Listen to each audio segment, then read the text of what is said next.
Hey, it's Greg Milby, Community Storyteller for Kentucky's Heartland, and there is Sarah Fellows with Nolin RECC as we get ready for Ice Apocalypse, Ice Mageddon. I don't know what the official term is it now, but in your position now at No, Nolin, you don't like either one of those terms, do you? no, ICE is not our friend at all. We were just reminiscing a little bit about being in the news. It was kind of fun then, but now it is not fun now. There's nothing fun about it. Yeah, I remember in 2009 when we were doing radio.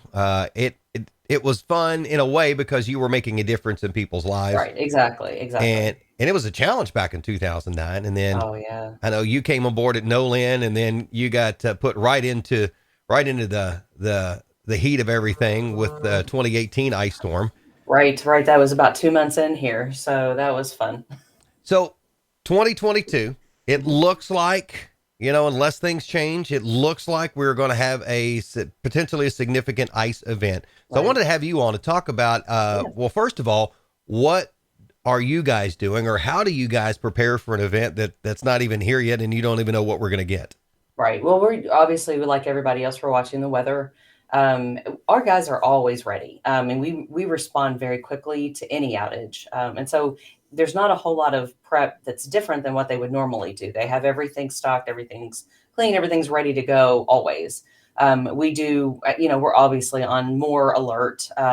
Some of the guys who maybe live a little farther out might take some additional equipment home so they can respond from home as opposed to having to come into the office and then going back out to their area if they live a little further away from the office. We're also in contact with our statewide office, which is kind of the connector point for all of the co-ops in Kentucky. And that's where a lot of our mutual aid would come from. So if we do, for example, have a pretty bad event here, we are able to work really closely with our statewide very quickly to be able to get some of those other co-ops in here to help us out. And that's not just statewide, that's actually in other regions and that kind of thing too. So if Kentucky gets a big event and all of us are kind of, really impacted by that, we're able to get crews from outside of Kentucky that, weren't impacted by that. So a lot of communication, that's really the biggest thing now, and just watching and kind of waiting. We maintain our system, so there's nothing different we would do in advance of this with our system because we're always maintaining it. So So as this event happens, and let's just go ahead and knock on wood that it doesn't happen. But if it does, and we lose electricity, you lose power right. at your home, what should the residents do? Do they just sit around and wait? Is there a number they need to call? Is there a text number? What do they need to do if their power is to go out at their residence? So before you get to that point, I do want to talk about prepping for that. So maybe we can do that in a second because Sure. there's a lot you Yes. can do before that. Okay. But if your power does go out, so if you're on Nolin service, we actually have a metering system that tells us that. So if you're without power, most of the time, in fact, almost all the time, we're going to be alerted to that. So really, to report an outage, there's most of the time you just don't have to do that or do anything. Some people just feel better doing that. So we have lots of ways they can do that. We have an app called Smart Hub, and that's probably the easiest way. They can do all kinds of things with their account, but they can report an outage through that. Now, if there's something particular, like you have a broken pole in front of your house, or there's a transformer on the ground, or something that would give us some additional information, that would be good to put that in if you would be able to report that. So through Smart Hub on our website, nolinrecc.com, you can report an outage on there. You can also, we have a number that you can text, and I'm going to have you put that up on the screen because I don't have it right here in front of me. But if Okay. you have a mobile phone already associated with your account, you can actually text out to that number and we'll get that as well. And you can text status, and that'll let you know, like, we know you have an outage on your account. So those are great ways to do that. People like to call, which is fine, but that phone gets very, very busy very quickly. And there's lots of other ways to report it where you don't have to do that. So if people want to call, they can do that. Again, the number's on your screen. And we have an automated system that you can put some information into. You may not get to speak to a live person, but actually that system puts that information directly in front of our dispatcher. So really that is any of those means that I've said, all of that information goes directly to our dispatcher. So that's really the quickest way to let us know that your power is out, or just to make yourself feel better about knowing that you have confirmed that with us. But again, by and large, we should already know. All right, we'll circle back in just a second talking about the prep side of it all. But Yeah. let's just say there is that outage, and it's been a little bit of time. It Do people just need to wait? Because you're really kind of guesstimating when you would be able to get their power back on. So it's not going to be 100% accurate. So Right. should they just wait, or is there an outage map that would give them a potential return of service?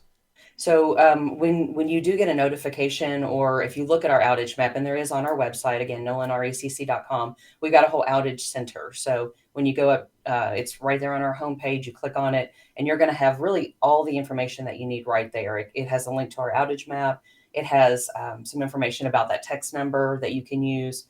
There's ways to sign up for Smart Hub on there. And it does give you on the outage map, if it's reported on there, or like if you sign up for a text, it will give you an estimated time to restoration. But especially in a big event like that, it really is just an educated kind of, I mean, it's an estimate. That's what it is. And that will change, especially if it's a bigger event. That could very easily change, because you could have, a whole neighborhood with broken poles. Well, it takes a while to change a broken pole. And if you have a lot of those to do, it could take, there could be some time associated with that. So, yes, I'd say as soon as, when we know that you have an outage, you confirm that if you'd like to do that, we are going to be repairing your outage. It may not be as quickly as you would like, but we do have a system. We have to go from where the transmission lines, which are the bigger lines that go to more places. They are carrying the power from our power supplier here. If one of those is out, then we could have lots of people out on the other end. But until we fix that transmission line, nothing else is gonna work. So we have a system that we have in place that gets the most people on the soonest, and then we get down to neighborhoods and then individual houses. So sometimes especially usually in a big event like this, it feels like it takes forever. And some people are like, well, I'm always the last one on. Well, probably not. We just do the best we can with getting the most people on that we can at one time, and then we move from there. So Yeah. again, there is a rhyme to our reason for sure. Oh, reporting the outage, waiting for it to return. Those are important things, but the most important thing, and I did actually have it on my notes here to do this last, Sorry. because I didn't want that to be first, and then we go through the other information, and then it kind of gets lost in the shuffle of things. Right. The most important situation, the most important thing to do is preparation, because Right. when you prepare for something, then the outage is not potentially as urgent for you to get Exactly. back on. So talk about the prep side of it all. What should Nolin RECC customers, or people, residents in general, do to Mhm. get ready for an event like this? Well, the biggest thing in terms of health and safety for our members is if you have a medical device that you rely on electricity to run, have a backup plan. Whether that's a backup battery, whether that's a generator, just moving to someone else's house, you need to have that in place well before an emergency happens. That's really the biggest thing, because of course that is a really, that's a life or death situation for some people.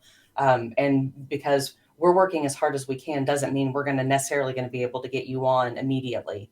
You may be out for a few hours. You may be out longer than that if that's a catastrophic event. So have a plan in place and be able to execute that plan as soon as you realize that you're going to have an outage that might last a little while. So that's the really, really big one. And I know you're going to talk to some other emergency management folks. So the kits that you have in your home and in your car and those kind of things, absolutely have those ready. Today is the day to do that, to get those things ready. But for us, in terms of electricity, the other big piece, and we were talking about generators, is to use those safely. Obviously, always use the safety instructions that come with those. Don't use them in the house, don't put them in your garage, those kind of things. But for us, you want to make sure not to backfeed that into your home as well. So you don't want to plug that into your home unless it's professionally installed and there's a switch.